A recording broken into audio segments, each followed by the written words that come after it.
ឡើងរូបនោះនៅចាត់គេឲ្យទៅប្រមូលមេតបមន្ត្រីរដ្ឋបាលចៅហ្វាយខេត្តមន្ត្រីតុលាការមន្ត្រីរក្សាព្រះរាជទ្រព្យមន្ត្រីព្រះរាជអាជ្ញាចៅក្រមនិងនិមឺនសពមុខមន្ត្រីនៅតាមអាណាខេត្តនានាមកចូលរួមក្នុងពិធីសម្ពោធរូបបដិមាករដែលស្ដេចបានកសាងពេលនោះពួកមេតបមន្ត្រីរដ្ឋបាលចៅហ្វាយខេត្តមន្ត្រីតុលាការមន្ត្រីរក្សាព្រះរាជទ្រព្យព្រះរាជអាជ្ញាចៅក្រមនិងនិមឺនសពមុខមន្ត្រីនៅតាមអាណាខេត្តនានាក៏បានមកជួបជុំគ្នាដើម្បីប្រារព្ធពិធីសម្ពោធរូបបដិមាករដោយនាំគ្នាឈរនៅមុខរូបដែលស្ដេចនេបូខនេសាបានកសាងនោះមានអាមាត្យម្នាក់ស្រែកឡើងយ៉ាងខ្លាំងថាប្រជាជនទាំងឡាយប្រជាជាតិទាំងឡាយនិងមនុស្សគ្រប់ភាសាអើយចូលស្ដាប់រាជបញ្ជាពេលណាអ្នករាល់គ្នាឮសំឡេងស្នែងខ្លុយចាប៉ីត្រប៉ីកែននិងតន្ត្រីគ្រប់យ៉ាងត្រូវនាំគ្នាអោនកាយក្រាបថ្វាយបង្គំរូបចម្លាក់មាសដែលព្រះករុណានេបូខនេសាបានកសាងអ្នកណាមិនក្រាបថ្វាយបង្គំអ្នកនោះនឹងត្រូវបោះភ្លាមទៅក្នុងភ្លើងដែលឆេះយ៉ាងសន្ធោសន្ធៅពេលនេះហេតុនេះពេលបានឮសំឡេងស្នែងខ្លុយចាប៉ីត្រប៉ីនិងតន្ត្រីគ្រប់យ៉ាងប្រជាជនទាំងឡាយជាតិសាសន៍ទាំងឡាយនិងមនុស្សគ្រប់ភាសាអោនកាយក្រាបថ្វាយបង្គំរូបបដិមាករមាសដែលព្រះចៅនេបូខនេសាបានកសាងនៅក្នុងពេលជាមួយគ្នានោះមានជនជាតិខាល់ដេខ្លះនាំគ្នាទៅប្តឹងដើម្បីចោទប្រកាន់ជនជាតិយូដាពួកគេទូលព្រះចៅនេបូខនេសាថាបពិតព្រះរាជាសូមទ្រង់មានព្រះជន្មគង់នៅជាអង្វែងតរៀងទៅបពិតព្រះករុណាព្រះអង្គបានចេញបញ្ជាឲ្យមនុស្សទាំងអស់អោនកាយក្រាបថ្វាយបង្គំរូបបដិមាករមាសនៅពេលគេឮសំឡេងស្នែងខ្លុយចាប៉ីត្រប៉ីកែននិងតន្ត្រីគ្រប់យ៉ាងតាមបញ្ជានេះអ្នកណាមិនអោនក្រាបថ្វាយបង្គំទេអ្នកនោះនឹងត្រូវបោះចូលទៅក្នុងភ្លើងដែលឆេះយ៉ាងសន្ធោសន្ធៅបពិតព្រះករុណាមានជនជាតិយូដាខ្លះដែលតែងតាំងឲ្យគ្រប់គ្រងលើអាណាខេត្តបាប៊ីឡូនគឺលោកសាត្រាក់លោកមេសាក់និងលោកអបានីកោពុំបានគោរពតាមរាជបញ្ជាទេអ្នកទាំងនោះមិនគោរពបម្រើព្រះរបស់ព្រះករុណាហើយក៏មិនក្រាបថ្វាយបង្គំរូបបដិមាករដែលព្រះករុណាបានកសាងនោះដែរពេលនោះព្រះចៅនេបូខនេសាទ្រង់ខ្ញាល់ហើយក្តៅក្រហាយជាខ្លាំងស្ដេចក៏ចេញរាជបញ្ជាឲ្យគេនាំលោកសាត្រាក់លោកមេសាក់និងលោកអបានីកោមកគេក៏នាំលោកទាំង3មកគាល់ស្ដេចព្រះចៅនេបូខនេសាមានរាជអង្គការទៅកាន់លោកទាំង3ថាសាត្រាក់មេសាក់និងអបានីកោអស់លោកពិតជាមិនគោរពបម្រើព្រះរបស់យើងហើយមិនក្រាបថ្វាយបង្គំរូបបដិមាករមាសដែលយើងបានកសាងមែនឬឥឡូវនេះចូលប្រុងប្រៀបខ្លួនទៅពេលអស់លោកឮសំឡេងស្នែងខ្លុយចាប៉ីត្រប៉ីកែននិងតន្ត្រីគ្រប់យ៉ាងអស់លោកត្រូវតែក្រាបថ្វាយបង្គំរូបបដិមាករដែលយើងនឹងកសាងនេះប្រសិនបើអស់លោកមិនក្រាបថ្វាយបង្គំនោះទេយើងនឹងឲ្យគេបោះអស់លោកភ្លាមទៅក្នុងភ្លើងដែលឆេះយ៉ាងសន្ធោសន្ធៅគ្មានព្រះណាអាចជួយអស់លោកឲ្យរួចពីកណ្ដាប់ដៃរបស់យើងបានទេលោកសាត្រាក់លោកមេសាក់និងលោកអបានីកោទូលព្រះចៅនេបូខនេសាវិញថាទូបង្គំយើងខ្ញុំមិនបាច់ឆ្លើយនឹងព្រះករុណាអំពីរឿងនេះទេបពិតព្រះរាជាព្រះដែលទូបង្គំយើងខ្ញុំគោរពបម្រើពិតជាអាចរំដោះទូបង្គំយើងខ្ញុំគឺព្រះអង្គនឹងរំដោះយើងខ្ញុំឲ្យរួចពីភ្លើងដ៏សន្ធោសន្ធៅនិងឲ្យយើងរួចពីព្រះហស្ថរបស់ព្រះករុណាជាមិនខានទោះបីព្រះអង្គមិនរំដោះយើងខ្ញុំក្តីសូមព្រះករុណាជ្រាបឲ្យបានច្បាស់ថាទូបង្គំយើងខ្ញុំមិនព្រមគោរពបម្រើព្រះទាំងប៉ុន្មានរបស់ព្រះករុណាឡើយហើយយើងខ្ញុំក៏មិនព្រមក្រាបថ្វាយបង្គំរូបបដិមាករមាសដែលព្រះករុណាបានកសាងដែរ Awesome. Thank you. Well, just before we dig into this text, I want to say thanks for inviting us, especially thanks to your pastors here. I know that you have a team of pastors, but we met Jenny and Pastor Sophie, and I do have two other pastors with me. Fred is from Philadelphia, and then John is from Myanmar. And the other two people there is my family, David, my son, and my wife, Felicia. And then you may know Pastor Joyce. បាទអញ្ចឹង Along. បាទអញ្ចឹងមុននឹងយើងចាប់ផ្ដើមសិក្សានៅក្នុងអត្ថបទព្រះគម្ពីរនេះបាទខ្ញុំចង់ថ្លែងអំណរគុណដល់ក្រុមអ្នកដឹកនាំក៏ដូចជាក្រុមគ្រូកងវិលនៅក្នុងក្រុមជំនុំជីវិតថ្មីភ្នំពេញថ្មីមានលោកគ្រូសុភាអ្នកគ្រូចេននីហើយនិងអ្នកផ្សេងទៀតហើយខ្ញុំមកមិនមែនមកម្នាក់ឯងទេយើងមកជាក្រុមហើយមានលោកគ្រូដែលជាគ្រូកងវិលនៅក្នុងរដ្ឋមួយនៅក្នុងសហរដ្ឋអាមេរិកហើយមានលោកគ្រូម្នាក់មកពីប្រទេសមីយ៉ាន់ម៉ាភូមាហើយ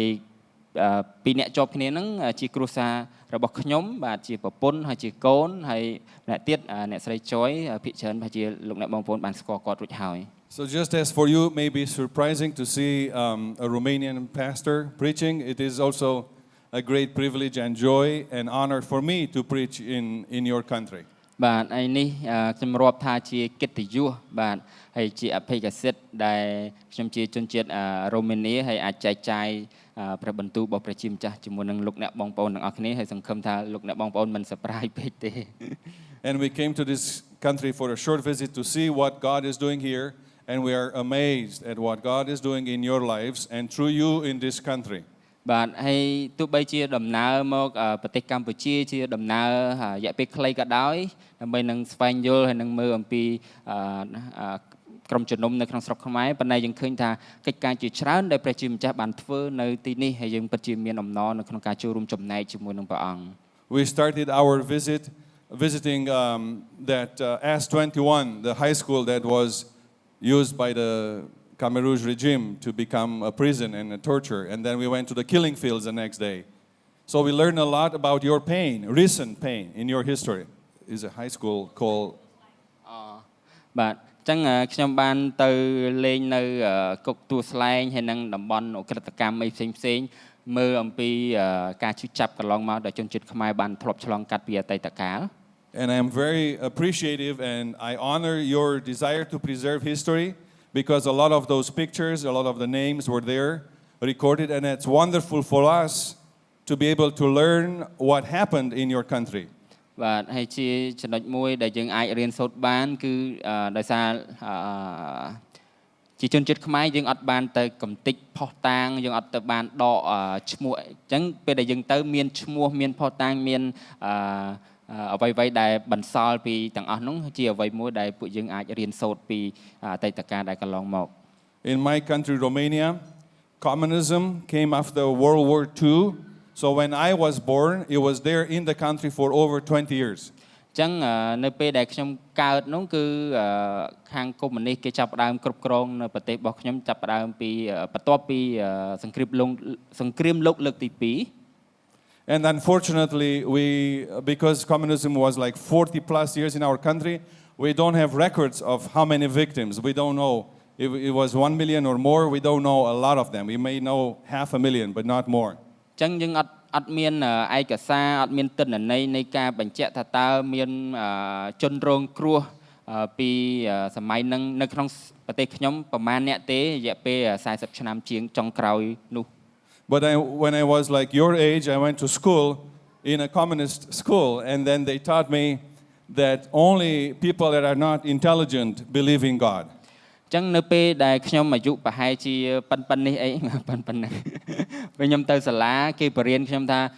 មានតែមនុស្សអត់ប្រាជ្ញាទេមានតែមនុស្សអត់ខួរទេដែលជឿថាមានព្រះ In my biology class in middle school, when I was like maybe 5th or 7th grade or something like that, all the time we were told that there is no way that God can create light in the first day and the sun on the fourth day. That means that the Bible is wrong. ចឹងនៅក្នុងថ្នាក់ជីវវិទ្យាការខ្ញុំនៅអាយុការខ្ញុំរៀនថ្នាក់ទី7ទី8អីហ្នឹងអ្វីដែលគ្រូបានបង្រៀនមកថាព្រះអត់មានព្រះទេហើយព្រះក៏មិនអាចបង្កើតមនុស្សឲ្យវាមានជីវិតអីដែរវាមិនដែលថាបង្កើតមនុស្សហើយបង្កើតព្រះអាទិត្យបង្កើតអីចង់និយាយថាវាអត់ស៊ីមេត្រីអញ្ចឹងគេព្យាយាមបដិសេធនៅកិច្ចការរបស់ព្រះជាម្ចាស់ដែលព្រះអង្គបានបង្កើត And my teachers always try to prevent me from going to church like you do on Sundays. They will try to give us assignments. They call it patriotic work, so basically service. We went around collecting bottles and walnuts or whatever, just to be busy on Sunday morning. ចឹងគ្រូរបស់ខ្ញុំព្យាយាមដាក់លំហាត់ឬក៏កិច្ចការផ្ទះបន្ថែមព្រោះដោយសារថ្ងៃអាទិត្យដឹងថាប្រហែលជាពួកខ្ញុំអាចត្រូវមានពេលតនេអីទៅវិហារទៅអីចឹងគាត់ព្យាយាមអត់ត្រូវដាក់ក៏គាត់ត្រូវដាក់ឲ្យច្រើនដើម្បីយើងរវល់កិច្ចការទាំងអស់ហ្នឹងហើយខកខានអត់បានទៅក្រុមជំនុំ But I was stubborn like you. On Sundays, I went to church. ប៉ុន្តែខ្ញុំនៅតែរៀងរឹងបន្តិចបាទក្បាលរឹងបន្តិចគឺធ្វើមិនជំនះរៀបចំអីទាំងអស់ហើយទៅវិហារឲ្យបាន And then sometimes I went on Monday nights for the youth group. I went back to church on Monday nights for the youth group. ហើយនៅយប់ថ្ងៃច័ន្ទបន្ទាប់ពីនេះហើយយប់ថ្ងៃច័ន្ទគេមានក្រុមយុវជនអញ្ចឹងយប់ថ្ងៃច័ន្ទខ្ញុំទៅទៀត And on Tuesday nights I went for a Bible study. On Wednesday nights I went to a different church to worship on night. នៅថ្ងៃអង្គារយើងមានគេហៅថាការសិក្សាព្រះគម្ពីរតាមក្រុមហើយនៅថ្ងៃពុធខ្ញុំទៅក្រុមជំនុំផ្សេងដើម្បីថ្វាយបង្គំ I did everything I could to keep my faith alive and growing stronger. គឺខ្ញុំព្យាយាមរកវិធីសាស្ត្រគ្រប់បែបយ៉ាងទាំងអស់ដើម្បីធ្វើយ៉ាងម៉េចឲ្យខ្ញុំកើននៅក្នុងសេចក្តីជំនឿរបស់ខ្ញុំហើយនៅជាប់ជាមួយនឹងព្រះជាម្ចាស់ And when I finished high school, I was drafted in the military and I went to serve far away from home. អញ្ចឹងបន្ទាប់ពីខ្ញុំចប់វិទ្យាល័យខ្ញុំចាប់ផ្ដើមចូលគេឲ្យយើងចូលគេហៅថារៀនកងទ័ពទាហានអីចឹងណាបាទ And while I was serving there, I had the privilege of sharing my faith with fellow soldiers. ចឹងនៅពេលដែលរៀនទាហានហ្នឹងខ្ញុំមាន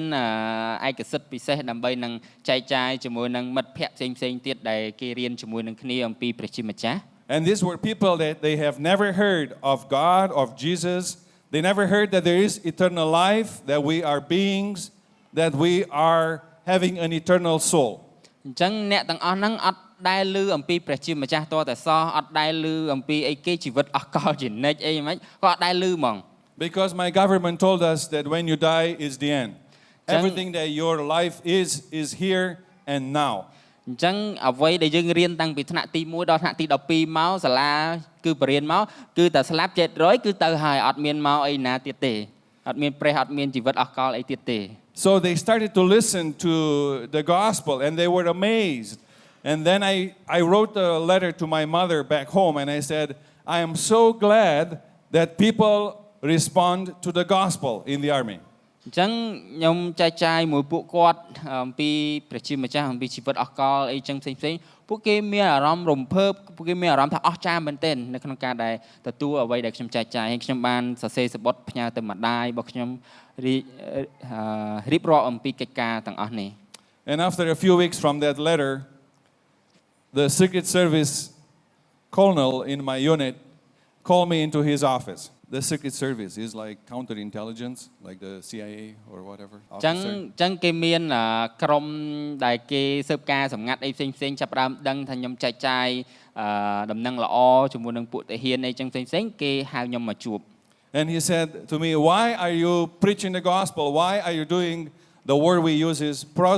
proselytism? ហើយហេតុអីបានជាអ្នកឯងចែកចាយដំណឹងល្អចែកចាយអីចឹងនៅក្នុងសាលានៅក្នុងនឹងអីវាអាចប៉ះពាល់ពាក់ព័ន្ធជាមួយនឹងនយោបាយពាក់ព័ន្ធមួយអីផ្សេងៗ And I said to him, how do you know? អញ្ចឹងខ្ញុំសួរគាត់ថាមិនបានអ្នកដឹង And then he showed me a copy. He made a copy of my letter to my mother. ព្រោះដោយសារគេមានសបុតគេបានលួចកូពីសបុតដែលខ្ញុំផ្ញើជូនម្ដាយរបស់ខ្ញុំ I was so surprised. I've never seen a copy in my life before. A copy. ហើយខ្ញុំអត់ដែលឃើញឯកសារដែលយកគេទៅកូពីចឹងពីមុនមកទេ I didn't even know that copier exists. ហើយខ្ញុំអត់ដឹងថាគេអាច photocopy នឹងបានខ្ញុំអត់ដឹងហ្មង You see, everything was controlled in communism. Even typewriters, typewriters, they were so rare at that time, but they all were registered, so you could not just buy one. អញ្ចឹងពីមុនមកខ្ញុំអត់ដែលដឹងអាលីងហ្មងថាគេអាច photocopy អីចឹងបានហើយគេ copy សបុតហ្នឹងក៏ខ្ញុំអត់ដឹងហើយសំបីតែគេវាយអង់គ្លេសលេខវាយអីហ្នឹងមានន័យថារដ្ឋាភិបាលគេគ្រប់គ្រងគេក្តាប់អាហ្នឹងជាប់បានទាំងអស់ So the officer said, you have to stop sharing your faith. អ ចឹងខាងមន្ត្រីរបស់គេហ្នឹងប្រាប់ខ្ញុំថាឥឡូវឈប់ចែកចាយពាក់ព័ន្ធជាមួយនឹងជំនឿរបស់អ្នក And then he came to my place, my bunk bed, in my room, and I had a little box with everything I had in the military. It was a little box, wooden box. គាត់មកនៅក្នុងបន្ទប់របស់ខ្ញុំបង់បេតខេគេងហ្នឹងហើយខ្ញុំមានប្រអប់តូចមួយហើយដាក់អវ៉ាន់របស់ខ្ញុំសំខាន់នៅក្នុងហ្នឹង And he took everything that is paper. I had my Bible there, and I had a lot of other journals that I was writing, and letters that I received, letters that I was planning to send out, and he took everything there. ចឹងនៅក្នុងប្រអប់ហ្នឹងគឺគាត់យកមកប្រអប់ហ្នឹងដូចយកស្អីទាំងអស់ពីខ្ញុំចឹងនៅក្នុងហ្នឹងមានកពីមានសបុតដែលខ្ញុំសរសេរអីផ្សេងសបុតដែលខ្ញុំទទួលហើយនឹង journal សភៅខ្ញុំកត់ត្រាកំណត់ហេតុអីផ្សេងយកទៅអស់អាលីងហ្មង And he said, from now on, you don't read the Bible and you don't talk about the Bible. ហើយគាត់ប្រាប់ថាចាប់ពីថ្ងៃនេះទៅមិនមែនថ្ងៃហ្នឹងទេម៉ោងហ្នឹងហ្មងឈប់ពាក់ព័ន្ធជាមួយនឹងអានកពីហើយចែកចាយជំនឿរបស់អ្នកទៀត And he said, if I hear about Jesus in this military unit, I will send you to something like another military unit like prison. បាទហើយបើសិនជាខ្ញុំខ្ញុំដឹងម្ដងទៀតយើងនឹងបញ្ជូនអ្នកឯងចូលគុកហើយ What do you think I did? ហើយលោកអ្នកបងប្អូនគិតថាពេលនោះខ្ញុំធ្វើមិនដែរ I was stubborn like you, and I was thinking, so what? ហើយអញ្ចឹងខ្ញុំរៀងរឹងដែរខ្ញុំថាហើយអញ្ចឹងមិនទៅ But about 2 months later, 2 months after that, ប៉ុន្តែពីខែបន្ទាប់មក the Cold War ended. What we call the Berlin Wall fell. អញ្ចឹងសង្គ្រាមត្រជាក់ក៏ចាប់ផ្ដើមស្ងប់ស្ងាត់ឬក៏បាត់ត្រឡប់ទៅវិញ It was December 1989. December 1989. គឺនៅក្នុងខែធ្នូឆ្នាំប៉ុណ្ណឹងទៅ Anyway, so God used miracles to make communism break in Europe. អញ្ចឹងជាការអស្ចារ្យមែនទែនដែលព្រះជាម្ចាស់បានបំបែកលទ្ធិកុម្មុយនីសអីផ្សេង And I was serving at the gate of the military unit, and I was opening. It's a heavy gate, and I have pushed the gate to open for the car to come out of the military unit to ចឹង go ខ្ញុំ out. ជាអ្នកបើកទ្វារដែលយាមកាមនៅបើកទ្វារហ្នឹងអញ្ចឹងខ្ញុំពេលបើកពេលអីម្ដងគឺត្រូវរុញឬក៏ត្រូវទាញខ្លាំងមែនទែន By this time, freedom was established in my country for a few days, for a few weeks. អញ្ចឹងពេលហ្នឹងយើងចាប់ផ្ដើមមានសេរីភាពមានឯករាជ្យភាព And this car that was coming out of the military unit was driven by the officer that interrogated me. ហើយអញ្ចឹងមានឡានមួយបើកចូលមកហ្នឹងគឺជាឡានរបស់មន្ត្រីដែលគាត់បានចាប់ដកប្រអប់របស់ខ្ញុំប្រាប់ខ្ញុំថាជប់ផ្សាយនឹងល្អឡានរបស់គាត់បើកចូលមក And another officer told me, this is the last time you will see him because he's leaving the unit, he was moved out. ហើយមានមន្ត្រីម្នាក់ទៀតគេប្រាប់ខ្ញុំថានេះជាលើកចុងក្រោយហើយដែលអ្នកនឹងឃើញគាត់ព្រោះគេបានដកគាត់ចេញទៅកន្លែងផ្សេង So as I was opening the gate, អញ្ចឹងខ្ញុំចាប់ផ្ដើមបើកទ្វារហើយខ្ញុំថាសូមអញ្ជើញ goodbye. ហើយខ្ញុំថា goodbye លាហើយ God sometimes takes away your pressure and your giants that stand in front of you. God sometimes takes away the barriers and the giants, the Goliaths. អញ្ចឹងពេលខ្លះព្រះជាម្ចាស់នឹងដកនៅរនាំងឬក៏ឧបសគ្គឬក៏សម្ពាធអីផ្សេងចេញពីយើងដែរ Do you have Goliaths or big obstacles, big scary តែនៅ giants ក្នុង in ជី your វិតរបស់ life? យើងមានកូលយ៉ាតមានបញ្ហាមានទុក្ខលំបាកសំខាន់ធំអត់ You see, these 3 young men that we read about, they were in Babylonian, what we call exile, in captivity. អញ្ចឹងយើងឃើញថាបរិសុទ្ធ3នាក់នេះនៅក្នុងបាប៊ីឡូនគេជាប់ទៅជាឆ្លើយសឹក And it could be you, or it could be you, or it could be me, one of these 3. ហើយ3នាក់ហ្នឹងអាចជាលោកអ្នកបងប្អូនអាចជាអ្នកនៅខាងនេះឬក៏អាចជាខ្ញុំ In 600 before Christ, Babylon took most of the young people from the Holy Land, from Israel. They took them prisoners and they were deported to Babylon. អញ្ចឹងនៅក្នុង600ឆ្នាំមុនគ្រិស្តសករាជបាប៊ីឡូនគឺជាអាណាចក្រមួយដែលចាប់ផ្ដើមគ្រប់គ្រងទៅលើតំបន់ហ្នឹងហើយចាប់ផ្ដើម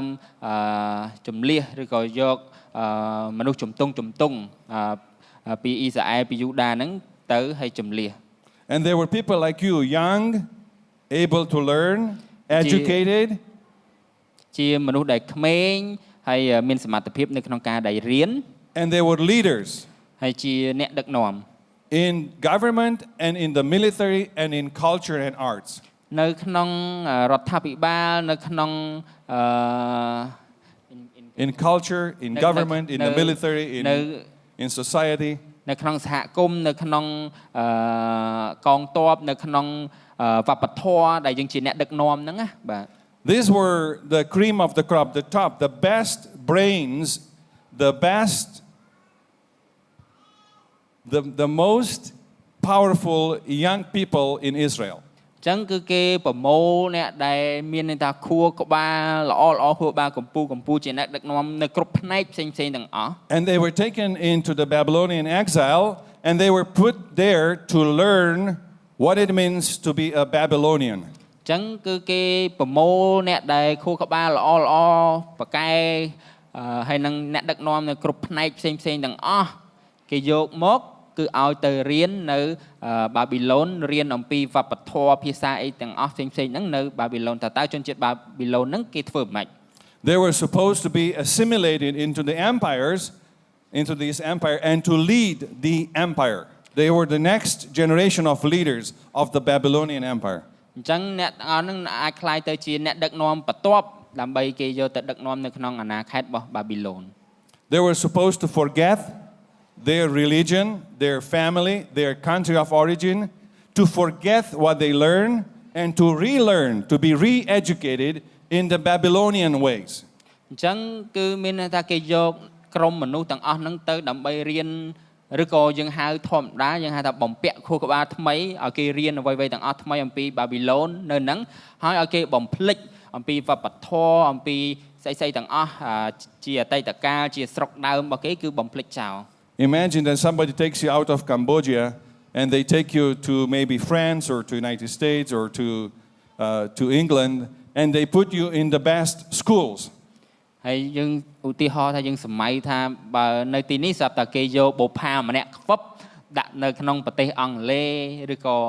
អាមេរិកឬក៏អូស្ត្រាលីអីហ្នឹងគេដាក់មកគឺនៅក្នុងឡានជិះទៅរៀនហ្មង And they dress you in the best clothes, the best dresses, the best shoes, the best hairstyles, the best of Babylon. You receive the best watches,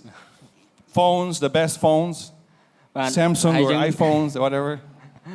ចឹងសម័យមើលបើថាយើងទៅដល់ហោះវឹបចូលទៅក្នុងឡានហ្នឹងហើយគេបើកជូនយើងទៅរៀនហើយគេបំពាក់ឲ្យយើងណាចង់និយាយថាម៉ូតសក់ថ្មីកលីបកៅអាវថ្មីនាឡិកាខ្សែក្រវ៉ាត់ស្បែកជើងទឹកអប់ brand ឬក៏ទូរស័ព្ទSamsung ឬក៏ iPhone មានន័យថាអ្វីដែលល្អបំផុតរបស់បាប៊ីឡូនអីហ្នឹងគឺគេឲ្យទាំងអស់ And you drink and you eat the food of the kings. អញ្ចឹងយើងញ៉ាំយើងផឹកមានន័យថាអាហារឬក៏ព្រះកាយារបស់ស្ដេច And your future is going to be a leader. You are trained to be a leader of France or United States or ហើយយើងសម័យថាយើង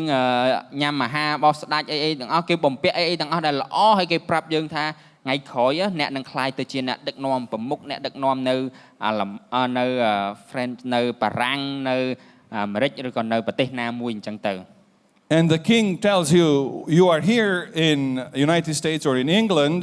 or in France you are here to become the best and I give you the best of my resources because I want you to be the best leaders of my empire. អញ្ចឹង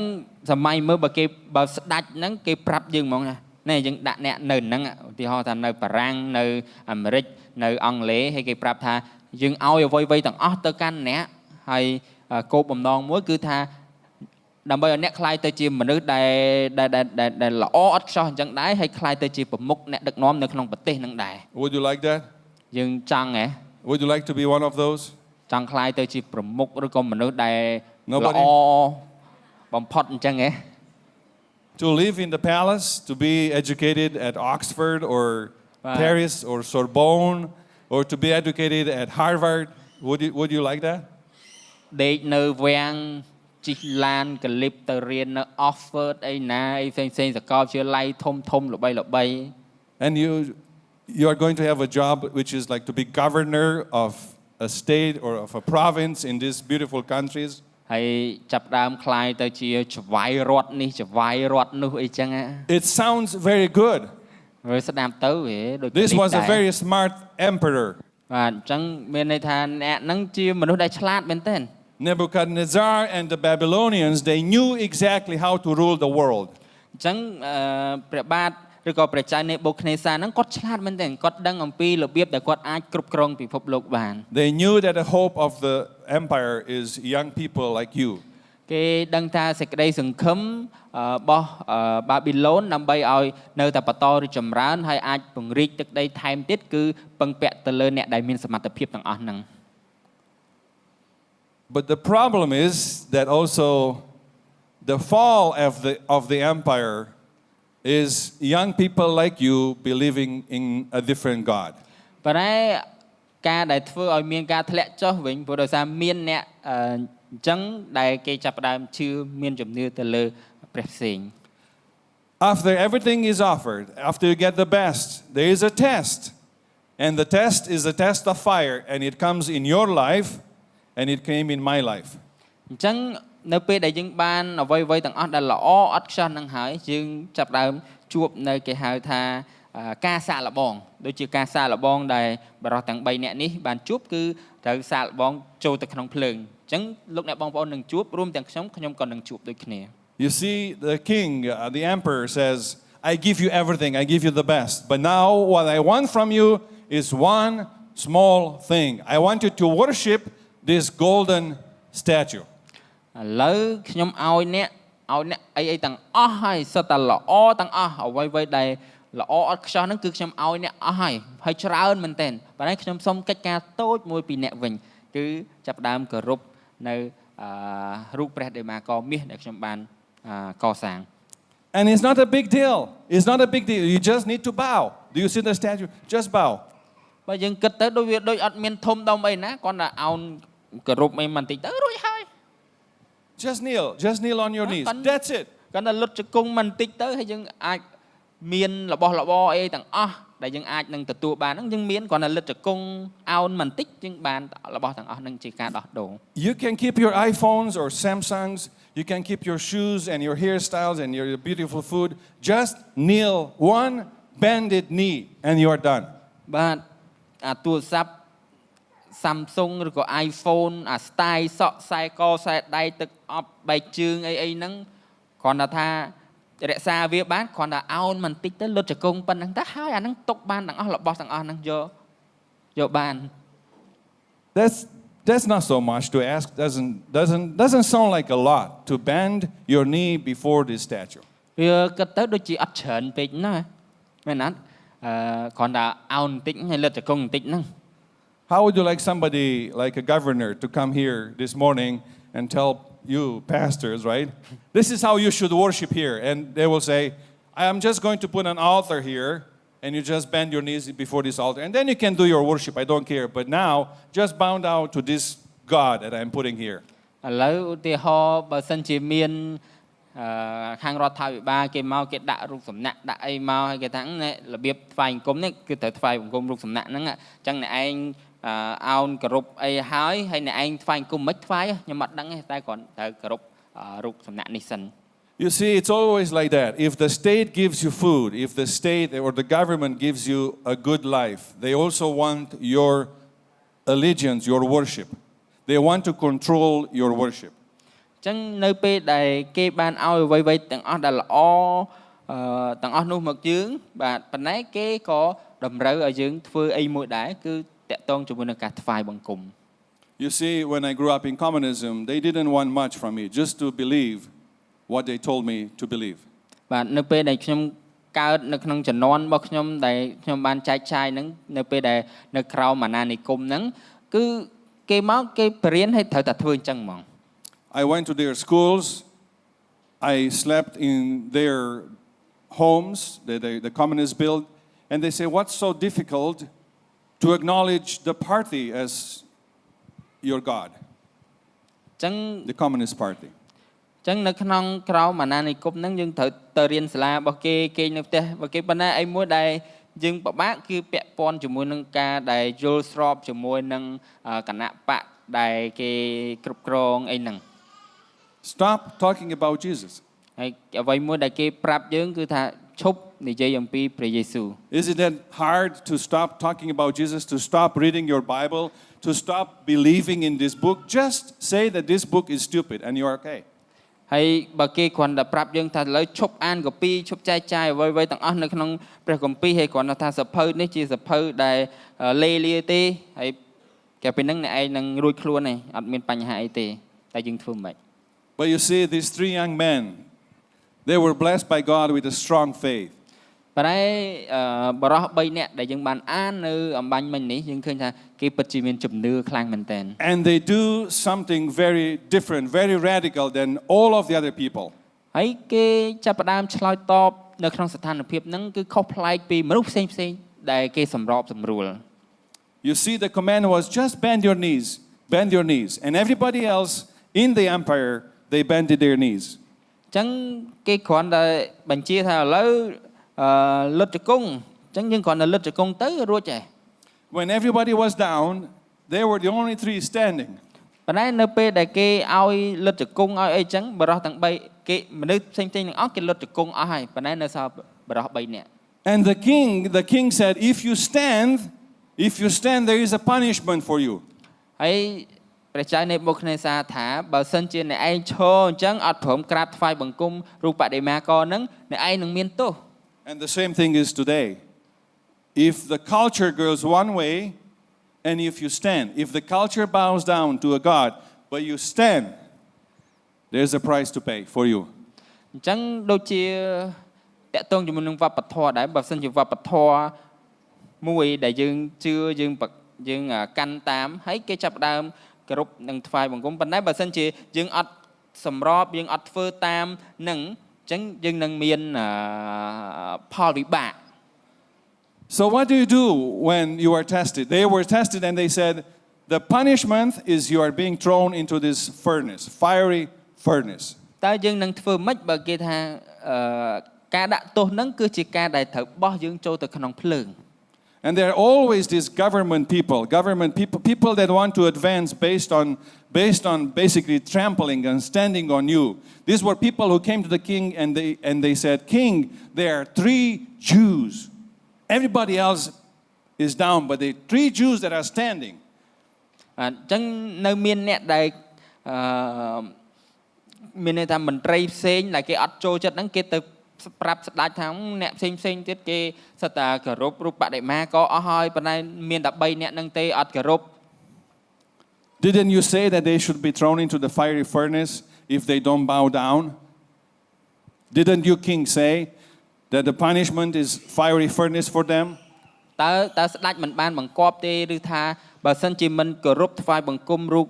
បដិមាករនឹងទេនឹងត្រូវបោះចូលទៅក្នុងភ្លើង You see, sometimes your closest friends, your neighbors, even maybe your family members are going to betray you because you stand. They cannot accept the fact that you don't bow down with the rest of the culture. ពេលខ្លះអ្នកដែលទៅទូលស្ដេចនឹងនៅក្នុងសាច់រឿងហ្នឹងវាអាចคล้ายទៅជា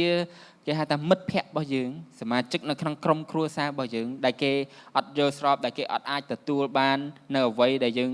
ឈររឹងមាំនៅក្នុងជំនឿហ្នឹងអញ្ចឹងគេជាអ្នកដែលទៅទូលស្ដេចហ្នឹងគេជាអ្នកដែលនាំការហ្នឹងមក So the king talks to these 3 young men and says, you know the punishment, you know the requirement. This is so easy. Why don't you do it? Because I'm going to throw you in the fire. អញ្ចឹងស្ដេចក៏បាននិយាយទៅកាន់បរិសទាំង3នាក់ថានេះគឺជាការដាក់ទោសបើសិនជាអ្នកអត់ព្រមធ្វើតាមទេនឹងត្រូវទទួលទោសនេះហើយគ្រាន់តែគោរពឲ្យថ្វាយបង្គំបន្តិចហ្នឹងមានអីពិបាកស្រួលហ្នឹងមិនក៏មិនធ្វើទៅដើម្បីឲ្យរួចពីការដាក់ទោសនេះ And the answer for them is simple. We worship one true God and we worship him only. ហើយចម្លើយដែលបរិសទាំង3នាក់នេះបានឆ្លើយគឺសាមញ្ញមែនទែនគឺថាខ្ញុំគោរពបម្រើព្រះដ៏ពិតតែមួយអង្គតែប៉ុណ្ណោះ The first 2 commandments were exactly at stake here. You shall have no other gods and you shall make no carved god. គឺអ្នកទាំង3នាក់នេះបានគោរពទៅលើក្រឹតវិន័យដែលព្រះជាម្ចាស់បានឲ្យម៉ូសេទៅកាន់ជនជាតិអ៊ីស្រាអែលថាមិនត្រូវថ្វាយបង្គំ រូបព្រះផ្សេងឬក៏ឆ្លាក់រូបព្រះផ្សេងដើម្បីថ្វាយបង្គំ So what do they do? What do they do in this situation? How do they stand up for themselves when they are challenged with the fiery furnace? តើគេធ្វើមិនបើគេនឹងប្រឈមមុខជាមួយនឹងការដែលត្រូវបោះចូលទៅក្នុងភ្លើងតើគេឆ្លើយតបការនឹងដោយរបៀបណា They say no. Simply they say no way. ហើយចម្លើយរបស់គេសាមញ្ញគឺថាទេអត់ទេ They say no when the king said yes. ពេលស្ដេចនិយាយថាធ្វើតែជារាជហ្នឹងថាអត់ទេអត់ធ្វើ They go against the flow. When the culture goes this way, it's like a river. The culture goes this way, the flow, they go the other way. គឺគេធ្វើប្រជែសជាមួយនឹងលំហូរឧទាហរណ៍ថាដូចទឹកទន្លេអញ្ចឹងទឹកទន្លេហូរមកអញ្ចឹងឬក៏វប្បធម៌របស់យើងគឺត្រូវដើរទៅអញ្ចឹងឲ្យស្របអញ្ចឹងតែយើងដើរផ្ទុយវិញ So maybe the first thing you can learn this morning is that you can say no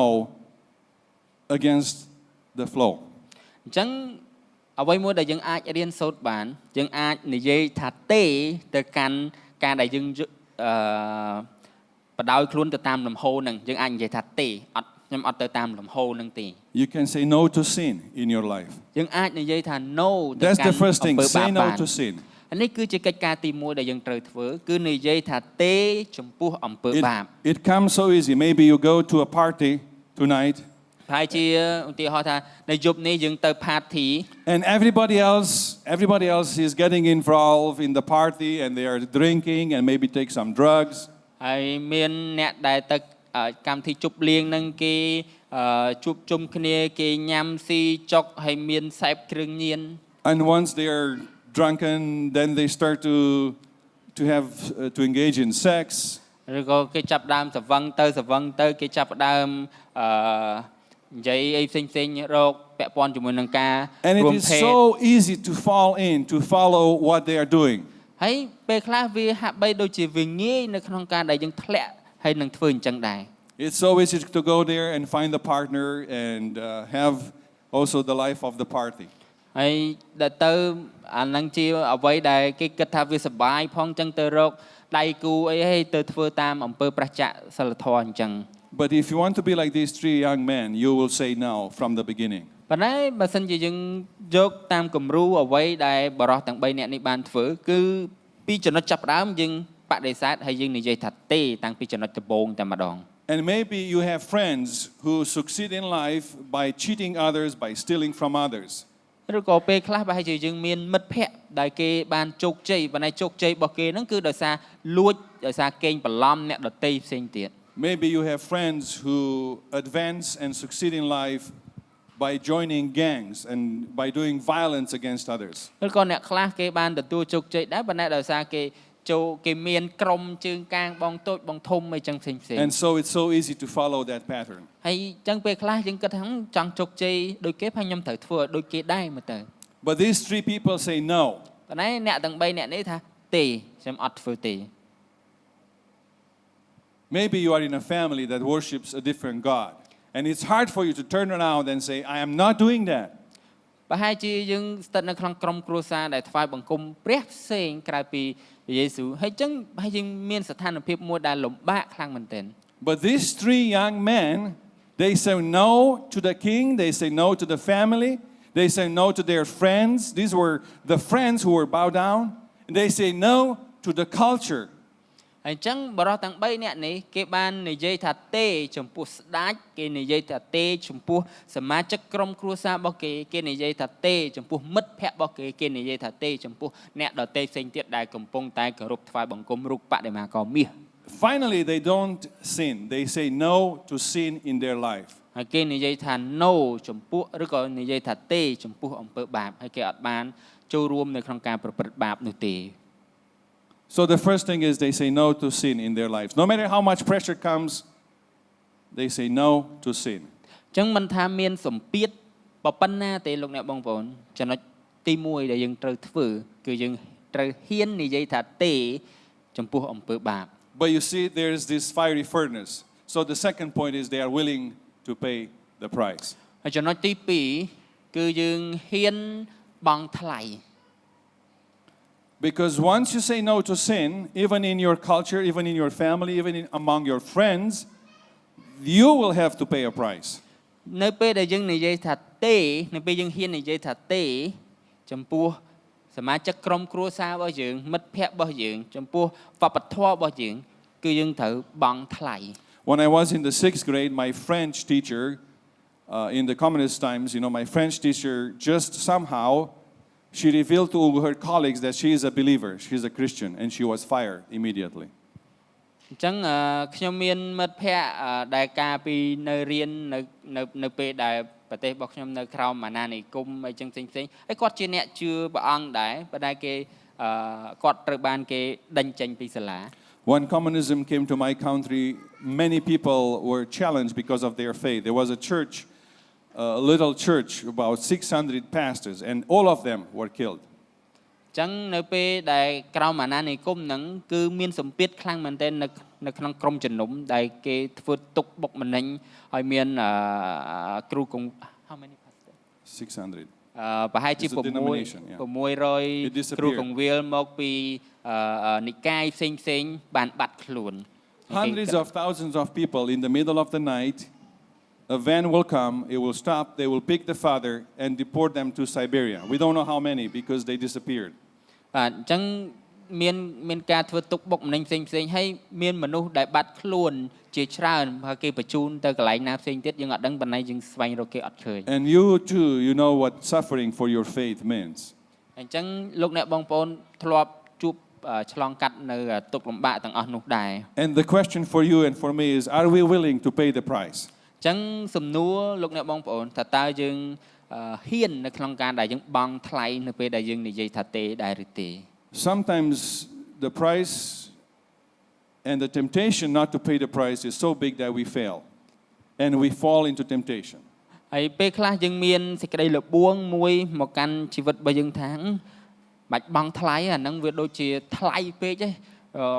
កុំឲ្យខ្លួនឯងពិបាកអញ្ចឹងពេកអាហ្នឹងបាច់បង់ថ្លៃអញ្ចឹងសម្របតាមហ្នឹងទៅ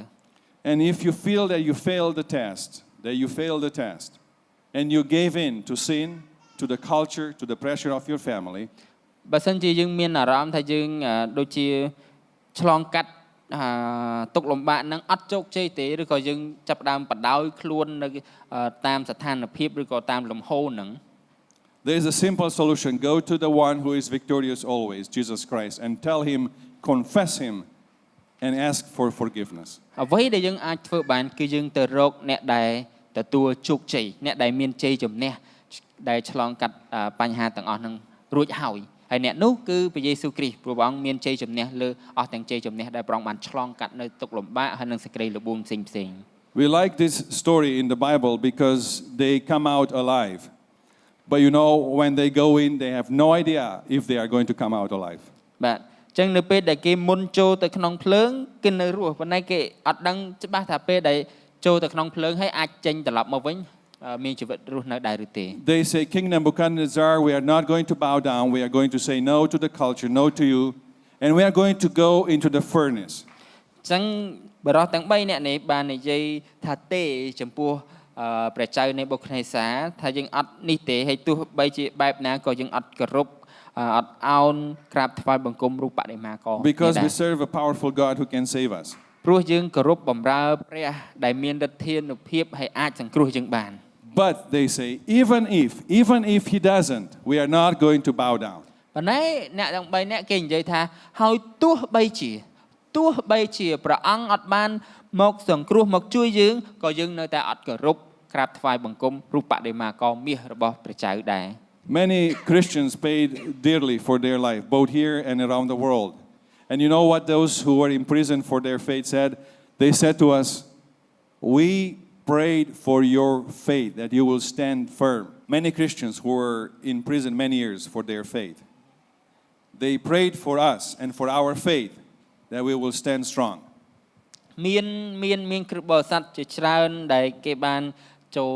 ទៅក្នុងមន្ទីរឃុំឃាំងដោយសារជំនឿរបស់គេប៉ុន្តែគេនៅអធិដ្ឋានសម្រាប់អ្នកដែលមានសេរីភាពនៅខាងក្រៅមន្ទីរឃុំឃាំងគេអធិដ្ឋានសម្រាប់យើង Because they wanted us to stand up for our faith, stand up for Jesus. ពួកគេចង់ឲ្យយើងនៅឈររឹងមាំនៅក្នុងជំនឿហើយក្រោកឈរសម្រាប់ព្រះយេស៊ូវគ្រីស្ទ When everybody bowed down, they said, "You need to stand for Jesus." គេថានៅពេលដែលមនុស្សផ្សេងៗទៀតគេចាប់ផ្ដើមក្រាបថ្វាយបង្គំ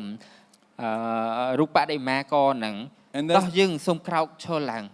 And I think that that's the third thing we can learn, to stand for Jesus from these three men. This is a story that tells us, stand for Jesus. ហើយចំណុចទី3អ្វីដែលយើងអាច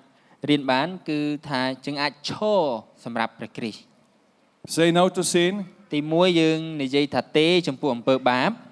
Be willing to pay the price, ហើយហ៊ានបង់ថ្លៃ and stand for Jesus. ហើយចំណុចទី3គឺយើង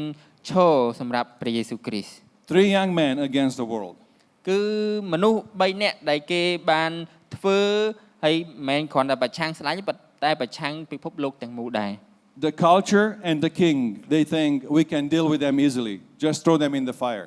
អញ្ចឹងគេបដិសេធគេអត់សម្របខ្លួនទៅតាមវប្បធម៌តាមលំហូរនេះទេហើយបន្ទាប់មកគឺគេនឹងយកអ្នកទាំង3នោះទៅបោះនៅក្នុងភ្លើង But once they step into that fire, something miraculous happens. ប៉ុន្តែនៅពេលដែលអ្នកទាំង3នាក់នេះត្រូវបានបោះចូលទៅក្នុងភ្លើងមានការអស្ចារ្យមួយដែលបានកើតឡើង The king goes there and he looks into the fire, and instead of 3, how many are there? 4. នៅពេលដែលស្ដេចចូលទៅជិតភ្លើងដើម្បីសង្កេតមើលហើយស្លាប់នៅនឹងបោះចូលនៅក្នុងភ្លើងហើយមនុស្ស3នាក់គាត់មើលទៅចំបោះចូលតែ3ទេហើយមិនក៏មានឃើញ4អញ្ចឹងបោះលើសទេ People who suffer for Christ, they think that they go to prison or they step into the fiery furnace alone. អញ្ចឹងពេលខ្លះអ្នកដែលគេជួបស្ថានភាពទុក្ខលំបាកនឹងប្រហែលជាគេគិតថាខ្ញុំជួបបញ្ហាហ្នឹងប្រហែលជាខ្ញុំទៅតែម្នាក់ឯងមកទៅ But time and time again, what do we discover? That we are in the furnace with Christ, that He is there with us. ប៉ុន្តែលោកអ្នកបងប្អូនសេចក្តីពិតនោះគឺថាយើងនៅជាប់ជាមួយនឹងព្រះគ្រីស្ទហើយព្រះគ្រីស្ទគង់នៅជាមួយនឹងយើងជារៀងរហូត The king looks and says, the fourth one looks like the Son of God. ហើយអ្នកទី4នោះដែលគេឃើញនៅក្នុងភ្លើងនោះមានន័យថាមានសន្តានជាបុត្រមនុស្ស Do you feel that your faith is tested? Do you feel that you are tempted today? តែយើងមានអារម្មណ៍ថាខ្ញុំកំពុងតែជួបសេចក្តីល្បួងនៅសប្តាហ៍ថ្ងៃនេះដែរឬទេ Jesus is not only that He is promising you His power, He is in the middle of the fire, in the middle of the temptation with you. ប៉ុន្តែព្រះអង្គមិនមែនគ្រាន់តែជាព្រះដែលមានឫទ្ធានុភាពហើយអនុញ្ញាតឲ្យយើងដើរនៅក្នុងសេចក្តីល្បួងនឹងតែម្នាក់ឯងនោះទេប៉ុន្តែព្រះអង្គគង់នៅកណ្ដាលព្រះអង្គគង់នៅជាមួយយើងនៅក្នុងសេចក្តីល្បួងនោះដែរ And He wants people like you, young and bright and faithful, to stand in the fire for Him. ចឹងព្រះអង្គចង់ឲ្យយើងជាយុវជនជាមនុស្សដែលពោពេញដោយប្រាជ្ញាជាអ្នកដឹកនាំជាអ្នកដែលស្មោះត្រង់ដឹងថាព្រះអង្គគង់នៅជាមួយនឹងយើង Not because He loves torture, but because He Himself is in the fire waiting for you to come there. ព្រោះព្រះអង្គរងចាំយើងនៅក្នុងភ្លើងនៅក្នុងទុក្ខលំបាកហ្នឹងគឺព្រះអង្គរងចាំយើងរួចហើយ Have you ever thought that when you go through the fire, He says, "Come here, I am here"? យើងដែលធ្លាប់មានអារម្មណ៍ថាពេលយើងកំពុងតែឆ្លងកាត់ទុក្ខលំបាកបញ្ហាហើយយើងចាប់ដើមឃើញព្រះអង្គហើយព្រះអង្គថាចូលមកដែរឬទេ Usually when we are in the fire, in the storm, we think that He is far away. But that's when He is the closest to us. That's when He is the closest to us. អញ្ចឹងពេលខ្លះនៅពេលដែលយើងស្ថិតនៅក្នុងព្យុះស្ថិតនៅក្នុងបញ្ហាស្ថិតនៅក្នុងភ្លើងយើងចាប់ដើមគិតថាខ្ញុំមានតែខ្ញុំទេដែលនៅម្នាក់ឯងប្រហែលជាព្រះអង្គអត់បានគង់នៅជាមួយខ្ញុំព្រះអង្គប្រហែលជានៅឆ្ងាយប៉ុន្តែការពិតគឺព្រះអង្គគង់នៅជាមួយព្រះអង្គគឺនៅជាប់ជាមួយនឹងយើងតែម្ដង There is no closest place to God than to be in the middle of the fire for your faith. ហើយអត់មានកន្លែងណាដែលចង់និយាយថាបើព្រះអង្គគង់នៅជាមួយនឹងយើងព្រះអង្គគង់នៅជាមួយយើងកន្លែងដែលចិត្តបំផុតហើយទោះបីជានៅក្នុងភ្លើងនៅក្នុងទុក្ខលំបាកនៅក្នុងស្ថានភាពដែលលំបាកយ៉ាងនេះក៏ដោយ And there is no better testimony than being in the fire for Christ. If you want to show to somebody Christ, step into the fire. អញ្ចឹងអត់មានទីបន្ទាល់ណាដែលល្អអស្ចារ្យ ជាជាងដែលយើងហ៊ានចូលទៅក្នុងភ្លើងហើយមានព្រះអង្គគង់នៅជាមួយដែលព្រះអង្គនឹងជួយយើងឆ្លងកាត់ហ្នឹងហើយហ្នឹងនឹងคล้ายទៅជាទីបន្ទាល់មួយយ៉ាងល្អ You will never be alone in the fire. គឺលោកអ្នកបងប្អូននឹងមិននៅម្នាក់ឯងនៅក្នុងភ្លើងនោះទេ Jesus will always hold you close in the middle of the furnace. គឺនៅក្នុងភ្លើងនៅក្នុងទុក្ខលំបាកនៅក្នុងបញ្ហានោះគឺមានព្រះយេស៊ូវដែលនៅជាប់ជាមួយនឹងយើងហើយព្រះអង្គអោបយើង If they would have known, if those three young men would have known that Jesus is in the furnace, do you think that they would have hesitated from the beginning? តើអ្នកទាំង3នាក់នោះបើសិនជាគេដឹងថាព្រះរបស់គេនៅចាំគេនៅកន្លែងនោះតើគេhesitate ស្ទាក់ស្ទើរនៅក្នុងការដែលទៅដែរឬទេ Do you want Jesus to take your hand? Do you want Jesus to take your hand? តើយើងចង់ឲ្យព្រះយេស៊ូវកាន់ដៃយើងទៅអញ្ចឹងដែរឬអត់ Do you want to see Jesus? តើយើងចង់ជួបព្រះយេស៊ូវចង់ឃើញព្រះអង្គអត់ Do you want to be with Jesus តើ forever? យើងចង់នៅជាប់ជាមួយនឹងព្រះអង្គរៀងរហូតដែរឬទេ Then say no to sin អញ្ចឹងសូមនិយាយថាទេចំពោះអំពើបាប and be willing to pay the price. ហើយហ៊ាននៅក្នុងការដែលយើងបង់ថ្លៃនៅកិច្ចការដែលយើងបាននិយាយថាទេនោះឯង Because then you will stand with him in the fire. ហើយពេលនោះឯងយើងនឹងនៅជាប់នឹងឈរជាមួយព្រះអង្គនៅក្នុងភ្លើងនៅក្នុងទុក្ខលំបាកនោះឯង And he will be with you in the furnace ហើយព្រះ forever. អង្គគង់នៅជាមួយនឹងយើងមិនថាមានបញ្ហាអីកើតឡើងនោះទេ I hope that you will give your heart fully to Christ just as you were singing earlier. ហើយខ្ញុំសង្ឃឹមថាលោកអ្នកបងប្អូននៅជាប់ជាមួយនឹងសេចក្តីស្រឡាញ់របស់ព្រះជាម្ចាស់ដូចអ្វីដែលយើងបាន I ច្រៀង hope that you will surrender your heart to Christ fully just as we were ខ្ញុំ singing សង្ឃឹម earlier. ថាលោកអ្នកបងប្អូននឹងចោះចូលជាមួយនឹងព្រះអង្គ 100% ដូចអ្វីដែលយើងបានថ្វាយបង្គំព្រះអង្គ And I hope that you will always have the courage to go through the fire because the Lord Jesus is waiting for you in the furnace. ហើយខ្ញុំក៏សង្ឃឹមថាលោកអ្នកបងប្អូនមានសេចក្តីក្លាហាននៅក្នុងការដែលហ៊ានដើរចូលទៅក្នុងភ្លើងហើយនឹងទុក្ខលំបាកដោយដឹងថាព្រះជាម្ចាស់គង់នៅជាមួយនឹងយើង May God bless you with a courage to say no to sin and to be willing to pay the price. សូមក្រុមថ្វាយបង្គំអញ្ចឹងខ្ញុំសង្ឃឹមថាលោកអ្នកបងប្អូនហ៊ាននិយាយថាទេហើយមួយទៀតហ៊ាននៅក្នុងការដែលបង់ថ្លៃនៅពេលដែលយើងនិយាយថាទេ And to stand for Jesus. ហើយឈរនៅឲ្យជាប់ជាមួយនឹងព្រះគ្រីស្ទ Amen. Amen